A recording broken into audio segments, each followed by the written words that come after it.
आता नवरात्रीच्या या 9 दिवसात ज्यांना आई भगवतीची कोणतीच सेवा करणं जमलं नाही, त्यांच्यासाठी हा व्हिडिओ आहे. आई भगवतीची सेवा करणं जमलं नाही, त्यांनी या सर्व सेवा मी ज्या सांगत आहे, तर त्या सगळ्या सेवा तुम्ही या कोजागिरी पौर्णिमेला करू शकता. आता बुधवारी आपल्याला काय करायचं आहे, तर रात्री 12 ते 12:30, 12:39 पर्यंत कोजागिरी पौर्णिमेची सेवा करून घ्यायची आहे. तर गुरुवारी दिवसभर पौर्णिमा असणार आहे. तर या सर्व कुळदेवीच्या सेवा असतील तर त्या तुम्ही बुधवारी करू शकता, गुरुवारी करू शकता. तर गुरुवारी दिवसभर करू शकता. त्यातलं महत्त्वाचं म्हणजे आता ज्यांना मासिक धर्म सुतक विटाळ असल्यामुळे सेवा करणं जमलं नाही, त्यांच्यासाठी सांगतेय की तुम्ही दुर्गा सप्तशतीचा पाठ करू शकता. दुर्गा सप्तशतीचा पाठ ज्यांना करायचा आहे त्यांनी अवश्य या पौर्णिमेला दुर्गा सप्तशती पाठ करायचाच आहे. दुर्गा सप्तशती पाठ सिद्धकुंजिका स्तोत्राचं वाचन तुम्हाला करायचं आहे. 1 वेळा करा, 5, 7, 9, 11 वेळा. त्यानंतर येते महालक्ष्मी अष्टकमची सेवा. तर बघा, ज्यांना कुळदेवीची ओटी भरणं शक्य झालं नाही नवरात्रीमध्ये, त्यांनी कुळदेवीची ओटी भरू शकता. तसेच कन्या भोजन घालू शकता. तुम्हाला काहीच नाही, 9 कन्या मिळाल्या तर घरातील मुलीसुद्धा तुम्ही या दिवशी यांचं पूजन करू शकता. त्याचबरोबर ज्यांना लवंगांची सेवा करणं जमलं नाही नवमीला, त्यांनी सुद्धा लवंगा पौर्णिमे दिवशी कुळदेवीला अर्पण करू शकता. आता लवंगा तुटलेल्या फुटलेल्या नसाव्या, अशा संपूर्ण अख्ख्या असाव्यात, त्याला फूल असावं अशा त्या लवंगा असाव्यात. तर आता या लवंगा कशा अर्पण करायच्या, तर आपण या लवंगा अर्पण करण्यापूर्वी दीप लावून घ्यायचा आहे. दीप हा तुपाचा लावा, तेलाचा लावा.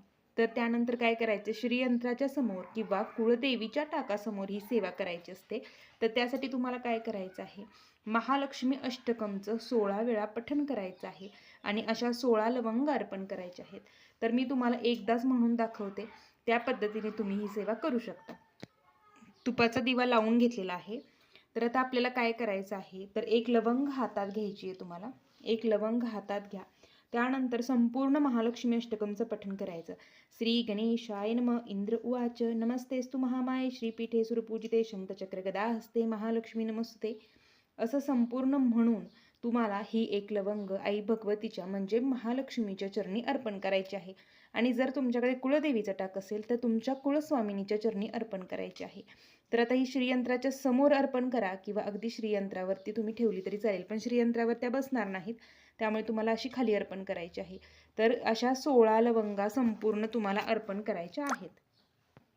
16 लवंगा अर्पण केल्यानंतर आई भगवतीला प्रार्थना करायची की घरात सदैव सुख, शांती, आनंद, समृद्धी राहो, तुझा अखंड कृपाशीर्वाद राहो व या घरात स्थिर राहा. या पद्धतीने प्रार्थना करायची आहे. धूप दीप ओवाळून घ्यायचा व साखरेचा नैवेद्य दाखवायचा आहे. आता या लवंगांचं काय करायचं, तर या लवंगा तुम्ही दररोज कोरडी सुद्धा खाऊ शकता किंवा तुम्ही काढा वगैरे करता तर त्यामध्ये खाऊ शकता. पुन्हा पुन्हा ह्या वापरता येत नाहीत. एकदा जर 16 लवंगा तुम्ही या सेवेला वापरल्या तर तुम्हाला दुसऱ्यांदा नवीन सेवा करताना नवीन लवंगा घ्याव्या लागतात.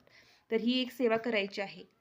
तसेच आपण दररोज श्रीयंत्राला स्नान घालत नाही.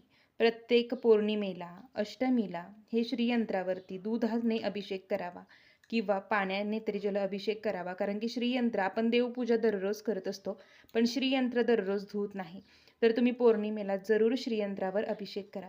श्रीयंत्रावर श्रीसूक्त म्हणून तुम्ही अभिषेक करू शकता किंवा श्रीसूक्त नसेल म्हणायचं तर ओम महालक्ष्मीची विद्महे विष्णुपत्नीच्या धीमहि तन्नो लक्ष्मी प्रचोदयात.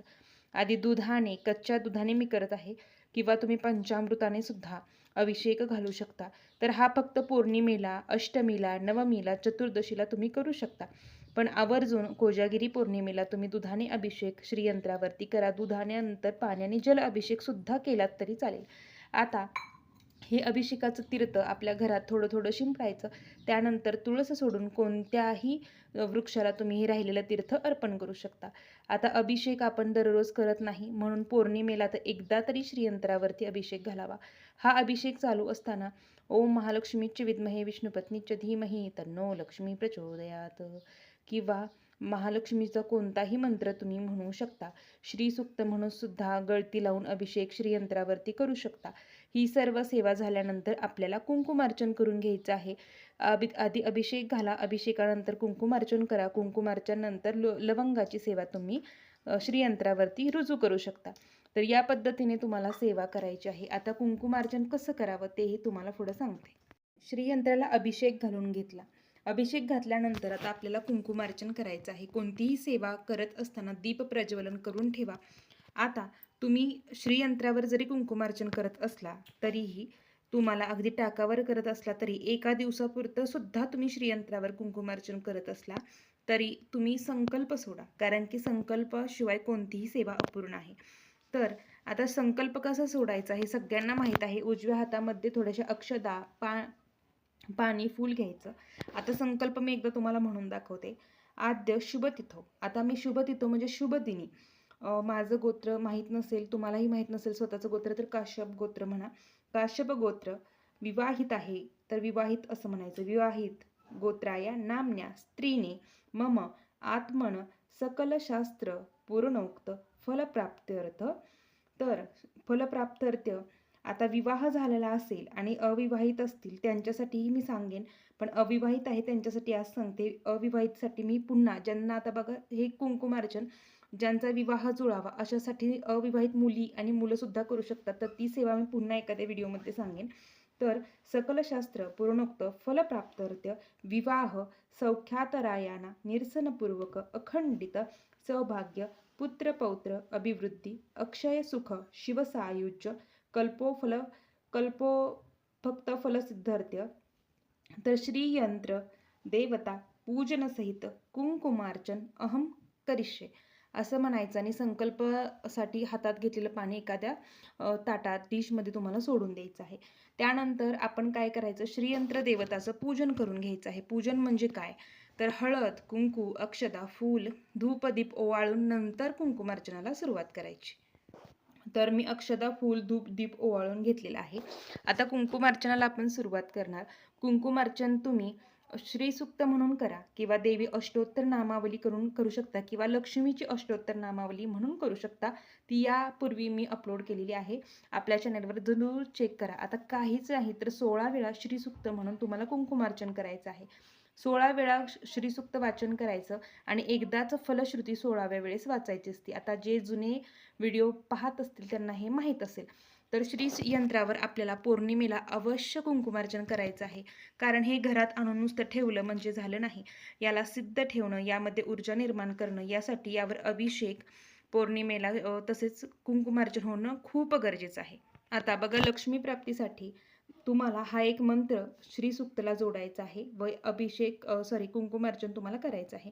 मग कुंकुमार्चन करताना तुम्ही 1 वेळा, 3 वेळा, 5 वेळा, 7 वेळा किंवा जास्तीत जास्त 16 वेळा श्रीसूक्ताचं पठण करा. आता हा मंत्र काय आहे तो मी तुम्हाला जोडून म्हणून दाखवते. श्रीसूक्तम हरि ओम हिरण्यवर्णा हरिणी सुवर्णरजस्रजाम चंद्रा हिरण्यलक्षिजात वेदोम आवह श्री स्वामी समर्थ.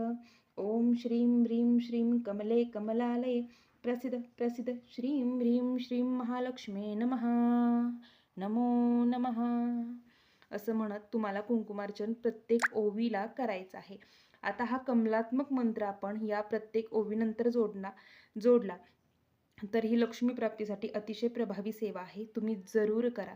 आणि जरी हा तुम्हाला कमलात्मक मंत्र जोडायचा नसेल तर फक्त श्रीसूक्त म्हणून तुम्ही कुंकुमार्चन करू शकता. नाही तर देवी अष्टोत्तर शतनामावली आपल्या चॅनेलवर मी आधी सांगितले त्याने तुम्ही करू शकता. पुन्हा एक ओवी म्हणून दाखवते. ताम आवह जातो वेदो लक्ष्मी मनपगामिनीं यस्या हिरण्यविंद्य गामश पुरुषान्नहं श्री स्वामी समर्थ. ओम श्रीं ह्रीं श्रीं कमले कमलालये प्रसिद्ध प्रसिद्ध श्रीं ह्रीं श्रीं महालक्ष्मी नमः. अश्वपूर्वारतमध्या हस्तिनाथ प्रबोधिनीं श्रियं देवीमुपहवे श्रीमादेवी जुषितां श्री स्वामी समर्थ. ओम श्रीं ह्रीं श्रीं कमले कमलालये प्रसिद्ध प्रसिद्ध श्रीं ह्रीं श्रीं महालक्ष्मी नमः. नमो नमः. कासोस्मिता हिरण्यप्राकार अर्धा ज्वलंती तृप्ता तर्पयन्तीं पद्मे स्थिता पद्मवर्णा तमिहोपहवे श्रियं श्री स्वामी समर्थ. ओम श्रीं ह्रीं श्रीं कमले कमलालये प्रसिद्ध प्रसिद्ध श्रीं ह्रीं श्रीं महालक्ष्मी नमः. नमो नमः. तर करंगळी शेजारचं बोट, ज्याला अनामिका म्हणतात, आणि अंगठा याने आपल्याला कुंकुमार्चन हे श्रीसूक्त म्हणताना करायचं असतं. आणि देवी अष्टोत्तर नामावली आपण जेव्हा म्हणतो तेव्हा आपल्याला 5ही बोटांनी कुंकू हे श्रीयंत्रावर व्हायचं असतं. तर हे नेहमी लक्षात ठेवा. यानंतर कुंकुमार्चन केल्यानंतर तुम्हाला धूप दीप ओवाळून घ्यायचं आहे. पांढरं फूल हे श्रीयंत्रावर अर्पण नेहमी करावं किंवा गजरा, पांढरी जास्वंदी, सदाफुली जे तुम्हाला उपलब्ध होईल तर ते तुम्ही श्रीयंत्रावर दररोज अर्पण करा. कमीत कमी पौर्णिमेला तरी अर्पण करा. त्यानंतर छानपैकी धूपदीप ओवाळून घ्या. श्रीयंत्रावरचं कुंकू थोडा वेळ तसंच ठेवा किंवा काढून घ्या. ते डबीत ठेवा. महत्त्वाच्या कामाला जाताना आपल्या कपाळी लावा आणि नाही त्यानंतर श्रीयंत्र थोडंसं कुंकू सगळं स्वच्छ करून आपल्या जागेवर देव्हाऱ्यात तुम्ही ठेवू शकता.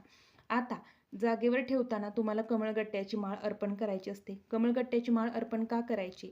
तर आपण ही कमळगट्ट्याची माळ म्हणजे कमळाच्या फुलांचं बी असतं. आपल्याला जेव्हा श्रीयंत्र घरात स्थापन करतो तेव्हा कमळांची फुलं आहेत ती अर्पण करायची असतात. तर कुणालाही एवढी कमळांची फुलं अर्पण करणं शक्य होत नाही. यासाठी ही कमळगठ्ठ्याची माळ आहे. तर तुम्ही कमळगट्ट्याची माळ अजूनही घेतलेली नसेल तर श्रीयंत्रासोबतच ती घ्या व श्रीयंत्रावर अर्पण करायची आहे. तर त्याचीही खूप सुंदर सेवा आहे. तर ती मी 40-41 दिवसांची सेवा श्रीयंत्रावर कमळगट्ट्याची माळ अर्पण करून करायची आहे. तर तीही लवकरच घेऊन येईन. पण पौर्णिमेला ज्यांना नवरात्रीत आई भगवतीच्या सेवा करणं जमलं नाही त्यांनी या सेवा कोजागिरी पौर्णिमेला चुकवू नका. अवश्य लक्ष्मीप्राप्तीच्या सर्व सेवा जरूर करा. कुंकुमार्चन ही खूप प्रभावी सेवा आहे. या सेवेमुळे आपल्या घरात काय होतं, अलक्ष्मीचा नाश होऊन आपली लक्ष्मी माता स्थिर राहते. कारण माता लक्ष्मीचं हे आसन आहे. जेव्हा तुम्ही याची सेवा करत असता तेव्हा ती या जिथे कुठे तिची सेवा होते तिथे ती स्थिर राहते आणि ह्या सेवा वारंवार करायला हव्यात.